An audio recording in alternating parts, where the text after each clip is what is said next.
Hi, welcome to Tulasi kitchen. இன்னைக்கு sweet corn வச்சு ஒரு ஸ்வீட் ரெசிபி தான் செய்ய போகிறோம். அது எப்படி செய்யலான்னு பார்த்துடலாமா? அதுக்கு ஒரு ஸ்வீட் கார்ன் எடுத்துருக்கேன். அது மேலே உள்ள தோலை எடுத்துட்டு இந்த காம்பை கட் பண்ணி எடுத்துக்கலாம். உள்ளே உள்ள தோலை நெக்ஸ்ட் இது மாதிரி சீவி எடுத்துக்கலாம். அப்படி இல்லாட்டி பீலர் வச்சு கூட பீல் பண்ணி எடுத்துக்கலாம். எடுத்து வச்சு சோளகத்தை மிக்ஸி ஜாரில் ஆட் பண்ணி அரைச்சி எடுத்துக்கலாம். ரொம்பவும் அரைக்க வேணாம். அரைச்சி எடுத்ததுக்கப்புறம் ஒரு பவுலில் ட்ரான்ஸ்ஃபர் பண்ணிவிட்டு ஒரு 4 டேபிள் ஸ்பூன் கார்ன்ஃப்ளவர், துருவின தேங்காய் 1 கப், 3 டேபிள் ஸ்பூன் கோதுமை மாவு, 1 டேபிள் ஸ்பூன் சுகர் ஆட் பண்ணியிருக்கேன்.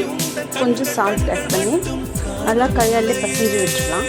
இந்த மாதிரி வந்ததும் ஒரு ஸ்பூனில் கொஞ்சமாக எடுத்துகிட்டு நம்ம எடுத்து வச்ச சோளகருது தோலில் இது மாதிரி வச்சு இது மாதிரி மடித்து எடுத்துக்கலாம். மடித்து வச்சதில் இட்லி சட்டியில் தண்ணி ஊற்றி ஹீட் பண்ணி வச்சுருக்கேன். இட்லி சட்டியில் வச்சு நல்லா ஸ்டீம் பண்ணி எடுத்தோம்னா ஒரு சூப்பர் அண்ட் டேஸ்டான sweet corn sweet recipe ready.